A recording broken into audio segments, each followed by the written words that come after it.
Bonjour tout le monde, bienvenue à une autre vidéo de peinture acrylique.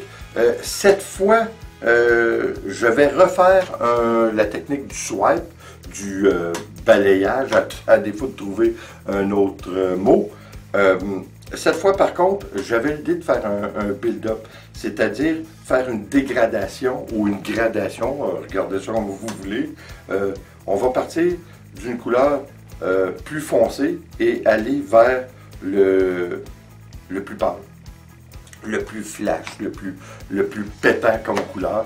Alors, on va voir ce que ça donne. Cette fois, par contre, on va mettre beaucoup de silicone parce que je veux obtenir beaucoup de silicone, il faut s'entendre là. Disons que pour la quantité qu'on va prendre, parce que c'est une toile moyenne, c'est-à-dire 14 par 16, alors on va prendre, on va y aller, disons, à 3 ou 4 gouttes de silicone par couleur. Parce que oui, on veut effectivement des cellules, mais on ne les veut pas non plus trop énormes avec la toile qu'on a.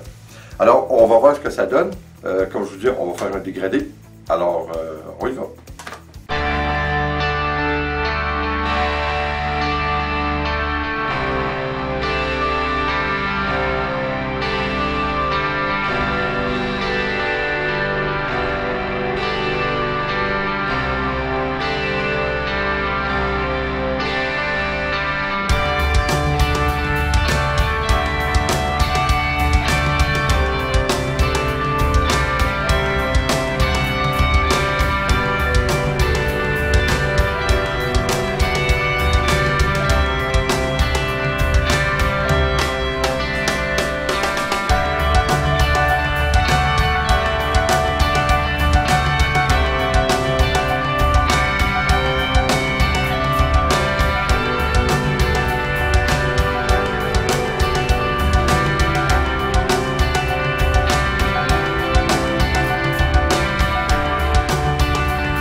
Bon, eh bien, une autre toile de terminer. Je vous ai, comme vous avez remarqué, mon build-up pour partir des couleurs à la base plus pâles, aller aux couleurs plus foncées, ça n'a pas vraiment tourné comme ça. Mais vous savez, c'est subjectif, hein? Surtout l'art abstrait. Alors, on y va un peu comme ça nous dit, comme le feeling est du moment, comme on le perçoit. C'est du cas par cas. Hein? Puis d'un artiste à l'autre, on va faire des choses différentes. C'était évident. Il n'y a personne de pareil. Puis c'est une bonne chose parce que de cette façon-là, vous ne verrez jamais deux abstraits qui sont identiques. Surtout en coulage acrylique. Puis c'est ce qui fait la beauté de cette technique. Alors, comme vous avez vu, j'ai mis par contre un petit peu de Floetrol. Encore une fois, si vous n'avez pas de Floetrol, énervez-vous pas avec ça, c'est pas grave. Dans le fond, c'est un médium de lissage. C'est juste pour nous le rendre plus fluide sans ajouter de l'eau. En fait, vous pouvez en trouver. Si vous n'en trouvez pas dans votre région, vous pouvez toujours en acheter via Amazon ou eBay. C'est assez dispendieux. Puis, personnellement, je vous dirais, là, c'est parce que j'en ai acheté dernièrement, mais si j'en ai pas, là, c'est pas pire que ça. La différence, là, est vraiment minime. Quoi qu'il en soit, vous avez vu, par contre, on a mis beaucoup de silicone, puis ça fait vraiment la job. Et encore une fois, mon build-up n'est pas tout à fait ce qu'on voulait au début, mais comme je vous dis, plus que j'avançais dans le temps, plus que je le voyais plus vraiment comme un build-up vraiment précis, c'est-à-dire passer d'une couleur plus foncée au plus pâle. Je voyais ça différemment, puis quand j'ai vu ce que ça donnait, une fois terminé, j'ai dit tiens, on va le pencher un petit peu, puis je trouve que c'est super beau ce que ça a donné, le produit final, vous allez voir les détails, c'est incroyable, les cellules sont superbes, puis je pense qu'en le flippant un petit peu de côté, la toile, ça nous donne encore des cellules qui sont plus détaillées, plus raffinées si on veut, que seulement que rondes. Alors, c'est vraiment intéressant. Encore une fois, je pense que c'est réussi, puis c'est ça. Dans le fond, là, je vous donne la base pour partir, puis le reste, encore une fois, c'est subjectif. Alors, je crois que ça réussit. Le build-up, si vous voulez vraiment faire un build-up, ben, je vous conseille de mettre un petit peu moins d'acrylique que ce que j'ai fait. Alors, on part avec une pression vraiment légère sur notre spatule ou notre palette quelconque. Et puis, on relâche la pression, c'est-à-dire on donne plus de pression en glissant notre spatule ou notre palette. Alors, c'est intéressant. J'espère que vous avez apprécié. J'espère que vous allez revenir aux prochaines vidéos. Et comme d'habitude, s'il vous plaît, abonnez-vous, partagez et laissez un commentaire. Attention à vous. Ciao.